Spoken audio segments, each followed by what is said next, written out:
അകന്നു പോയവർ അങ്ങനെ അങ്ങ് പൊക്കോട്ടെന്ന് കർത്താവ് ഉദ്ദേശിക്കുന്നില്ല. അവരോട് പറയാ, അടുത്ത് വാ, നിങ്ങൾ ധൈര്യത്തോടെ വാ. അപ്പൊ ധൈര്യത്തോടെ വിളിക്കുമ്പോൾ 3 കാരണങ്ങൾ കാണിച്ചേച്ചാ വിളിക്കുന്നത്. ചുമ്മാ വിളിക്കുകയല്ല, 3 കാരണം. എല്ലാം വിവരിക്കാൻ നേരമില്ല. അതിലൊന്ന്, യേശു ക്രിസ്തു തന്റെ ദേഹമെന്ന തിരശീല ചിന്തി ഒരു പുത്തൻ വഴി ഒരുക്കിയിട്ടുണ്ട്. അതുകൊണ്ട് അറച്ചു നിൽക്കണ്ട, ധൈര്യത്തോടിഞ്ഞു വാ. ഇതൊരു സഭക്കാരുടെയും വഴിയല്ല. കത്തോലിക്കരുടെയോ മാർത്തോമയോ യാക്കോബയോ ഓർത്തഡോക്സോ റീത്തോ ലത്തീനോ ലണ്ടനോ പെന്തിക്കോസോ ബ്രദറോ അല്ലെങ്കിൽ ഇവാഞ്ചലിക്കലോ ഉണ്ടല്ലോ സാൽവേഷൻ, ഇവരുടെ ആരുടെയും വഴിയല്ല. ഇന്ന് കാണുന്ന ഒരു സംഘടനയുടെയും വഴിയല്ല. ഈ വഴി ഒരുക്കിയത് സെക്രട്ടറിയോ സൂപ്രണ്ടോ ഓവർസിയറോ പ്രസിഡന്റ് കുമ്പനാട്ടിൽ നിന്ന് ഒരുക്കിയ വഴിയല്ല. ഇത് പുനലൂരിലല്ല, പറന്തലല്ലയോ ഇവിടെ, ആയിക്കോട്ടെ, അവിടെ നിന്ന് ഒരുക്കിയ വഴിയല്ല. ഇത് തിരുവല്ല ചാരോനിൽ നിന്ന് തോമാച്ചൻ ഒരുക്കിയ വഴിയല്ല. കല്ലുവല്ല കുഞ്ഞുമനച്ചാന്റെ വഴിയല്ല. പാസ്റ്റർ പോള് സിലോണിൽ നിന്ന് ഒരുക്കിയ വഴിയല്ല. ഇത് മുളക്കുടയിൽ നിന്ന് ഒരുക്കിയ വഴിയുമല്ല. ഇത് പാക്കിൽ നിന്ന് ഒരുക്കിയ വഴിയല്ല. അങ്ങനെ എല്ലാം പറയാൻ നേരമില്ലാത്തത് കൊണ്ട് ഇത് ദേവലോകം, പേര് ദേവലോകം, അവിടുന്ന് ഒഴിക്കുന്നതല്ല. പേര് നല്ലതാ, പക്ഷെ ദേവലോകം ആന്നു. പണ്ട് കോട്ടയം തുറന്ന് ഞാൻ നമ്മൾ ബോർഡ് കണ്ട് ദേവലോകം, ചാടി കയറി ദേവലോകത്ത് പോകാൻ. അരമണിക്കൂർ കഴിഞ്ഞപ്പോൾ പിന്നെ കയറിയെടുത്ത് കൊണ്ടിറക്കി. അവൻ ചോദിച്ചു, ദേവലോകം അതൊക്കെ കഴിഞ്ഞെന്ന്. ഏതില്ലേ? അയ്യോ, കഞ്ഞിക്കൂടി നിന്ന് താഴോട്ട് വന്നപ്പോഴല്ലേ ദേവലോകം. അപ്പോൾ ദേവലോകം അതാണ് കണ്ടു വന്ന ദേവലോകം. മനസ്സിലായി കാണും. ഇത് അവിടുന്നൊന്നും ഒരുക്കിയ വഴിയല്ല. ഒരു സഭാ നേതൃത്വവും ഒരു സംഘടനയും ഒരുക്കിയ വഴിയല്ല. ഈ വഴി യേശു ക്രിസ്തു തന്റെ ദേഹമെന്ന തിരശീല ചിന്തി ഒരുക്കിയ പുത്തൻ വഴിയാ. അതുകൊണ്ട് ഇന്ന് രാത്രി അറച്ചു നിൽക്കരുത്, മടിച്ചു നിൽക്കരുത്, അകന്നു നിൽക്കരുത്. ഏത് വ്യക്തിക്കും ഈ വഴി കൂടെ മുൻപോട്ട് വരാം. Praise the Lord. ചാട്ടവാറ് കൊണ്ട് ഘോരമായി പ്രകരിക്കുമ്പോൾ അവിടുത്തെ തിരിശരുത്തുന്ന മാംസം പറഞ്ഞ് ഇരുന്ന് അവൻ മാറി സങ്കീർത്തനക്കാരൻ ആത്മാവിൽ പാടി അവിടുത്തെ മുതുക ഉഴവുചാല് പോലെ നീളത്ത് കീറി. പ്രിയരെ, ഇങ്ങനെ കീറി അവനത് ഒരുക്കിയ വഴിയാണ് ഈ പുത്തൻ വഴി. അതുകൊണ്ട് ഇന്ന് രാത്രി നീ മടിച്ചു നിൽക്കരുത്, ഈ വഴിയിൽ കൂടെ മുൻപോട്ട് വാ. 3 കാര്യമാണ്. 2, ഇവിടെ പരിശുദ്ധ രക്തമുണ്ട്. പരിശുദ്ധ രക്തം, അത് യേശുവിന്റെ രക്തമാണ്. എന്താ ഈ രക്തത്തിന്റെ പ്രത്യേകത? പാപം മോചിക്കുന്ന രക്തം, രോഗം സൗഖ്യമാക്കുന്ന രക്തം, ആമൻ സകല അകൃത്യങ്ങളും മോചിക്കുന്ന രക്തം, ആമൻ നിനക്ക് സമാധാനം തരുന്ന രക്തം. ഇത് വിലയേറിയ രക്തം, ഇത് പുണ്യാക രക്തം, ഇത് ഗുണകരമായി സംസാരിക്കുന്ന രക്തം, ഇത് ആട്ടുകൊറ്റന്മാരുടെ കാലക്കിടാക്കളുടെ രക്തവും മലിനപ്പെട്ടവ തളിക്കുന്ന പശുഭസ്മവും ജഡിക ശുദ്ധി വരുത്തുമ്പോൾ നിത്യാത്മാവിനാൽ പിതാവാം ദൈവത്തിന് തന്നെത്താൻ നിഷ്കളങ്കനായി സമർപ്പിച്ച യേശുക്രിസ്തുവിന്റെ പരിശുദ്ധ രക്തം. വെളിപ്പാട് പുസ്തകം പഠിക്കുന്നത് ഈ രക്തം ജയം തരുന്ന രക്തമാ. അവർ കുഞ്ഞാടിന്റെ രക്തത്താലും സാക്ഷ്യവചനത്താലും ജയിച്ചു. ഇത് ജയം തരുന്ന രക്തമാ. അങ്ങനെയെങ്കിൽ സകല പാപങ്ങളും മോചിക്കുന്ന പരിശുദ്ധ രക്തം ഇവിടെയുണ്ട്. അതുകൊണ്ട് അകന്നു നിൽക്കരുത്, ധൈര്യത്തോടെ അടുത്തു വാ. 3, നമുക്ക് വേണ്ടി സദാ പക്ഷപാതം ചെയ്യുന്ന ഒരുവൻ സ്വർഗത്തിലുണ്ട്.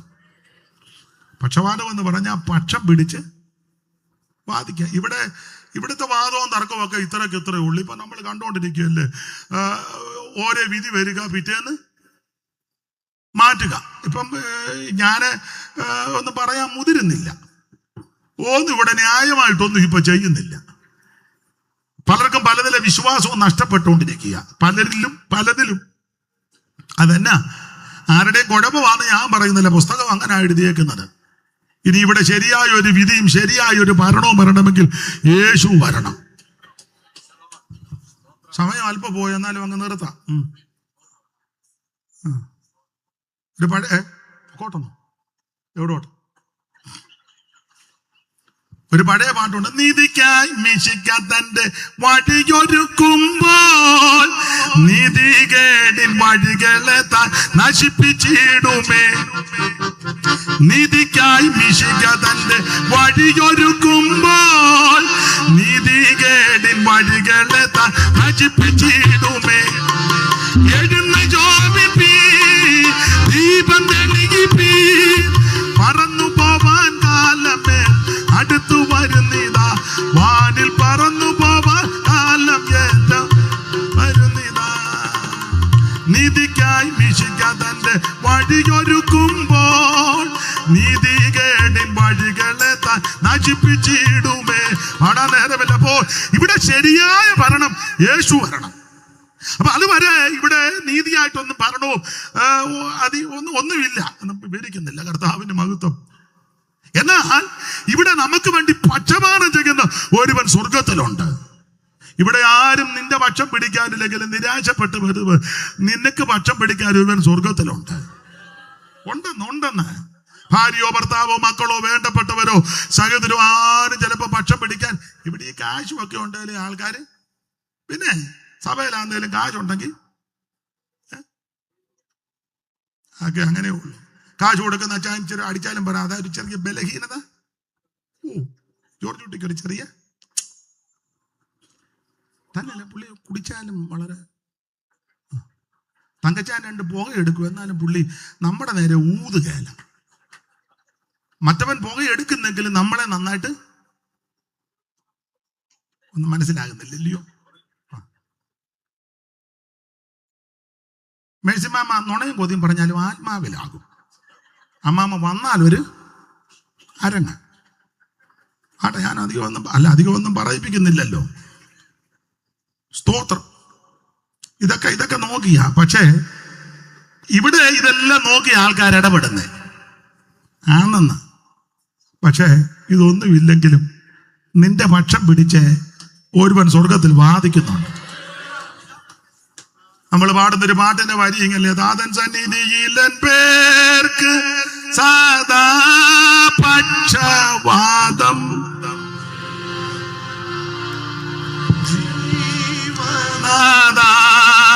പക്ഷവാദം ചെയ്യുന്ന ആദാതൻ സന്നിധിയിലൻ പേർക്കു സദാ പക്ഷവാദം ചെയ്യുന്ന മമ ജീവനാ. ഓ പക്ഷവാദം ചെയ്യുന്ന മമ ജീവനാ. ഇന്ന് രാത്രി എന്നെ കേൾക്കുന്ന പ്രിയരെ, നമുക്ക് വേണ്ടി പക്ഷപാതം ചെയ്യുന്ന ഒരുവൻ സ്വർഗത്തിലുണ്ട്. 3 കാര്യം പൗലോസ് തെളിയിച്ചു. 1, ഒരു പുത്തൻ വഴി ഇവിടെ ഒരുക്കിയിട്ടുണ്ട്. 2, പരിശുദ്ധ രക്തം ഇവിടെ ഉണ്ട്, സകല പാപവും മോചിക്കും. അടുത്ത് 3, ഇവിടെ ആരുമില്ലെങ്കിലും നമുക്ക് വേണ്ടി പക്ഷം പിടിച്ചു വാദിക്കുവാൻ ഒരുവൻ സ്വർഗത്തിലുണ്ട്. അതുകൊണ്ടാ പറഞ്ഞത് ധൈര്യത്തോടെ അടുത്തു വാ. പിന്നെ അടുത്ത് വരുന്നവരോട് പൗലോസ് ഒരു കാര്യം പറയുന്നുണ്ട്. അടുത്ത് വരുമ്പോൾ 2 വിധത്തിലെ ശുദ്ധീകരണം വേണം. 1, ബാഹ്യ ശുദ്ധീകരണം. 2, ആന്തരിക ശുദ്ധീകരണം. വാക്യങ്ങൾ എല്ലാത്തിനകത്ത് വാക്യമുണ്ട്. ആന്തരിക ശുദ്ധീകരണത്തിന്റെ ഒരു പദമാണ് ഹൃദയങ്ങളിൽ തളിക്കപ്പെട്ടവർ. അങ്ങനെ എഴുതിയാൽ ഹൃദയമകത്താന്നല്ലോ. ഇത്രയും വലിപ്പമുള്ളെന്നാ പറയുന്നത്. ഒരു ചെറിയ ചരിവുണ്ടെന്നോ ഈ അടുത്ത ഭാഗത്തായിട്ട് 650-700 ഗ്രാം ആന്നൊക്കെ സയൻസ് പറയുന്നു. ഇരിപ്പൊക്കെ കണ്ട ഒരു 3 കിലോ ഉണ്ടെന്നും പറഞ്ഞായിരിക്കുന്നത്. അല്ല, ഇരിപ്പും പാവമൊക്കെ കണ്ട ഒരു 3-3.5 കിലോ ഉണ്ട്. അങ്ങനെ 650-1 തന്നെ ഓത് കണ്ടെന്നും പറഞ്ഞായിരിക്കുന്നത്. സഭയിൽ വന്നാലും അങ്ങനെയല്ലേ, കാലുമൊക്കെ വെച്ച് ഇരിക്കുന്ന കണ്ടിട്ടില്ലയോ? ചിലക്കൊക്കെ പ്രത്യേക സീറ്റ്, ആ സീറ്റ് ജീവനുള്ളവൻ കയറി വിറക്കുക. ഞങ്ങളുടെ സഭയിൽ അവിടെ ഒരു ചെറിയ കൂട്ടായ്മ തിരുവല്ല, ഞാൻ പറഞ്ഞിട്ടുണ്ട്, ഇവിടെ ആർക്കും ഫിക്സഡ് സീറ്റ് ഒന്നുമില്ല. നേരത്തെ വരുന്നവൻ കയറിയിരുന്നോണം. ഞാൻ സഭയിൽ അച്ചായനാ, കൊച്ചമ്മയാ, സെക്രട്ടറിയാ, കൈക്കാരനാ, നീ നേരത്തെ വന്നിരുന്നോണം. നേരത്തെ വന്നവൻ ഇരിക്കുന്നവനെ എഴുന്നേൽപ്പിച്ച ചങ്ങാൻ നീ ഇരുന്ന, അത് നിന്റെ വീട്ടിൽ ചിലപ്പോൾ നിനക്ക് പ്രത്യേക കസേര ഉണ്ടായിരിക്കും. അത് നിന്റെ ഭാര്യയോ പിള്ളേരോ ആരും കയറി, അതൊക്കെ വീട്ടിൽ. സഭയെ വന്നു കഴിഞ്ഞാൽ അങ്ങനെ പ്രത്യേകതയൊന്നുമില്ല. മനസ്സിലാവുന്നുണ്ടോ? പിന്നെ നടത്തിപ്പുകാർ അവിടെ ഇരുന്ന് ലീഡ് ചെയ്യണ്ടേ. അപ്പൊ അവര് ചിലപ്പോൾ അവിടെ സ്റ്റേജില് അധ്യക്ഷന് അല്ലെങ്കിൽ ഇരിക്കും. അല്ലാത്ത വിശ്വാസികളായിട്ട് കാര്യമാണ് പറയുന്നത്. ചില സഭയിൽ ചെന്നാൽ അത് യോർച്ചാന്റെ കസാര, ഇത് പാപ്പച്ചാന്റെ കസാര, ഇത് അവറാച്ചന്റെ കസാര, ഇത് അറിയാൻ ഓടാ ഇതിന്റെ പാട്ടും കൊണ്ട് എന്റെ കസാരയായിട്ട് എന്റെ വീട്ടിൽ പോകണം. നീ സഭയിലോട്ട് കയറിയേക്കരുത്. സഭ നിന്റെ പെമ്പളയ്ക്ക് സ്ത്രീധനം കിട്ടിയതൊന്നുമല്ല, സഭ കർത്താവിൻ്റെതാ. അങ്ങനെ പുസ്തകത്തിൽ ഞാൻ എൻ്റെ സഭയെ അങ്ങനല്ലേ അമ്മാമേ, ഇവനെ എല്ലാം വായിച്ച് കേൾപ്പിക്കേണ്ട നേരമില്ല, കൊണ്ട് ഞാനൊന്ന് അടങ്ങുക. സഭ കർത്താവിൻ്റെതാ. ചെല്ലു പറയണം ഞങ്ങളുടെ സഭ. നിനക്ക് എവിടാടാ സഭ?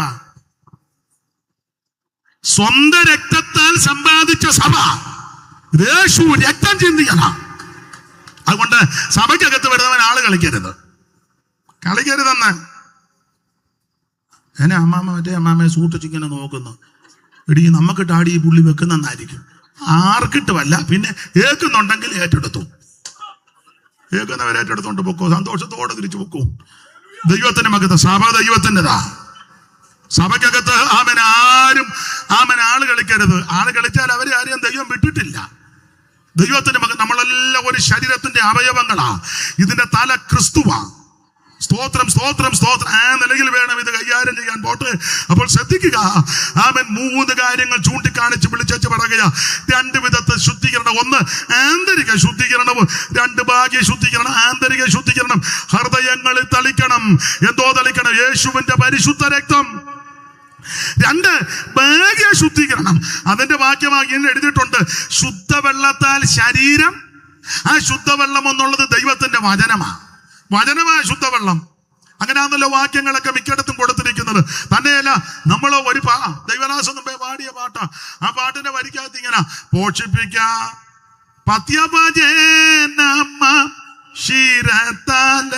അടുത്ത വരി, നിർമ്മല തോയം നിത്യം കുടിപ്പിച്ച് നിർമ്മല തോയം. അപ്പൊ ശ്രദ്ധിച്ചേ, തോയം വെള്ളം, തോയം ജലം, സലിലം, ഇതെല്ലാം ഇതിന്റെ പര്യായമാ. അപ്പൊ തോയം വെള്ളം, നിർമ്മല തോയം, അതവിടെ കൊടുത്തിരിക്കുന്നത് ശുദ്ധവെള്ളം. കുപ്പിക്കകത്ത് കിട്ടുന്ന മിനറൽ വാട്ടറല്ല, അത് നല്ലതാണോ എന്ന് ആരറിഞ്ഞു? എല്ലാവരും അങ്ങ് കുടിക്കുക. യാത്ര പോകുമ്പോഴെല്ലാം എന്റെ കൂടെ വരുന്നുണ്ട്, കടയിൽ നിന്ന് മേടിക്കുക. ഞാൻ പറയാറുണ്ട്, വീട്ടിൽ നിന്നിച്ചിട്ട് വെള്ളം തിളപ്പിച്ച് കുപ്പിക്കകത്ത് വെക്കുക.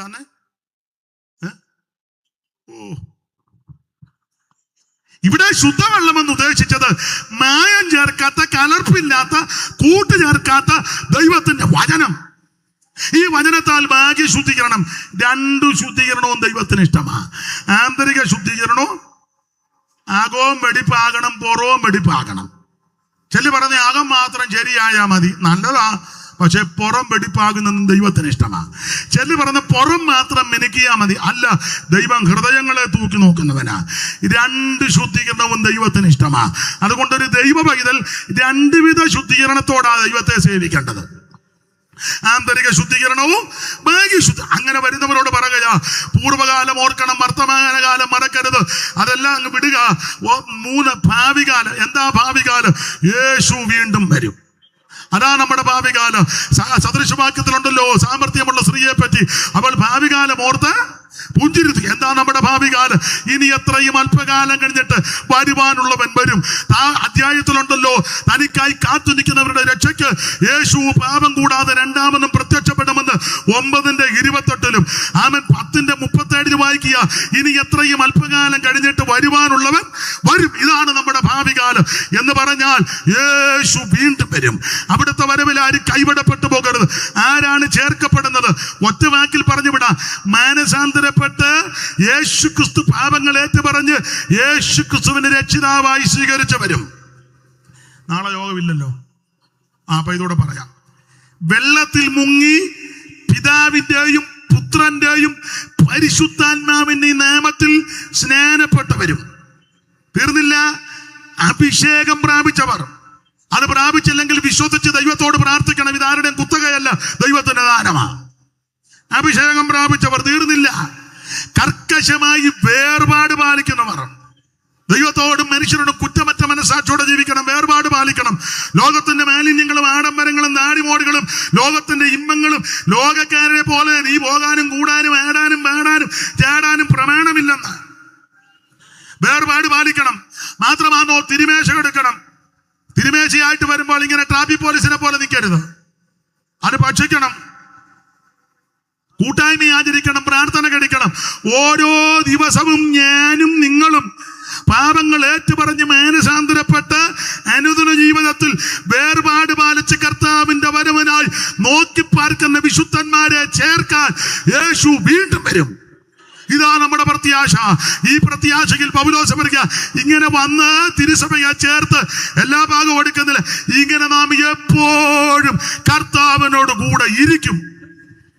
സ്വർഗത്തിൽ കൊണ്ട് ചെന്ന് ചെതിലേലും പോന്ന് പറയുന്നതല്ല, സ്വർഗത്തിൽ ചെന്ന് കർത്താവിനോട് കൂടിയിരിക്കുക. ഇങ്ങനെ നാം എപ്പോഴും നമ്മുടെ കർത്താവിനോട് കൂടെ ഇരിക്കും. അതുകൊണ്ട് ഇന്ന് രാത്രി നമ്മെ ഒന്ന് സമർപ്പിക്കണം. ഈ ശുശ്രൂഷ ആ നിലയിൽ അനുഗ്രഹമായി തീരട്ടെ. യേശു വീണ്ടും വരും. അതാ നമ്മുടെ ഭാവികാലം. പൂർവ്വകാലം മറക്കരുത്. ദൈവം പാപത്തിന്റെ അധീനതയിൽ നിന്ന് നിന്നെ രക്ഷിച്ചു. ഇപ്പോഴത്തെ കാലമേതാ? ദൈവത്തെ ആരാധിക്കുക. എല്ലാം വിവരിക്കാൻ നേരമില്ല. വിശ്വസ്തരും വിശുദ്ധരുമായി വേർപാട് പാലിച്ച് ദൈവത്തെ ആരാധിക്കണം.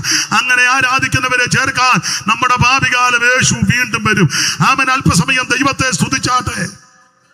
അവിടുത്തെ വരവിൽ ആരും കൈവിടപ്പെട്ടു പോകരുത്, ആരും നഷ്ടപ്പെട്ടു പോകരുത്, ആരും നശിച്ചു പോകരുത്. അല്പസമയം ദൈവത്തെ മഹത്വപ്പെടുത്താം. എല്ലാവരും ദൈവത്തെ സ്തുതിച്ചാട്ടെ. എല്ലാവരും അല്പസമയം ദൈവത്തിന് മഹത്വം കൊടുക്കാം. ഓ ദൈവത്തിന് മഹത്വം, ദൈവത്തിന് മഹത്വം, ദൈവത്തിന് മഹത്വം, ദൈവത്തിന് മഹത്വം, ദൈവത്തിന് മഹത്വം, ദൈവത്തിന് മഹത്വം. ആ പഴയ പാട്ടിന്റെ 2 ചരണങ്ങൾ ഇരുന്നോണ്ട് പാടിയാൽ മതി. സ്റ്റേജിൽ ഇരിക്കുന്നവർക്ക് ദൈവദാസന്മാർക്ക് എഴുന്നേക്കാൻ സാവകാശം ഉണ്ടെങ്കിൽ ഒന്ന് എഴുന്നേക്കാം. നിങ്ങൾ ഇരുന്നാൽ മതി. എല്ലാവരോടും എഴുന്നേക്കാൻ പറഞ്ഞാൽ ചിലപ്പോൾ മിക്കവർ ഇറങ്ങി അങ്ങ് പോകും. അപ്പം അഥവാ പോകുന്നവരെ എനിക്കൊന്ന് കാണുകയും ചെയ്യാമല്ലോ. ഇരുന്നോണ്ട് 2 ശീല് പാടാം. 2 ശീല് ഇരുന്നോണ്ട് പാടിയാൽ മതി. അല്പസമയം ദൈവത്തെ ഒന്ന് മഹത്വപ്പെടുത്തിയാട്ടെ. Hallelujah, hallelujah. ആ പഴയ പാട്ടിന്റെ 2 ചരണങ്ങൾ നമുക്ക് ചേർന്ന് പാടാം. ഇവിടെ കയറി വരുവിനെന്ന ദൈവശബ്ദങ്ങൾ അതിനു വേണ്ടി ഉണർന്നു നീ ഒരുങ്ങിടുന്നുവോ? ഇവിടെ കയറി വരുവിന ദൈവശബ്ദങ്ങൾ അതിനു വേണ്ടി ഉണർന്നു നീ ഒരുങ്ങിടുന്നു.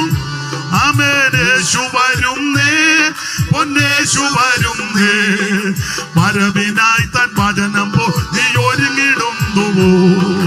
വരവിനായി തൻ വചനം നീ ഒരുങ്ങിടുന്നുവോ?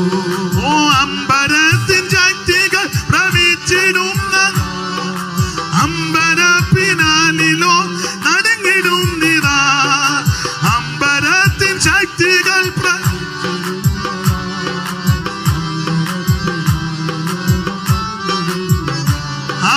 യേശു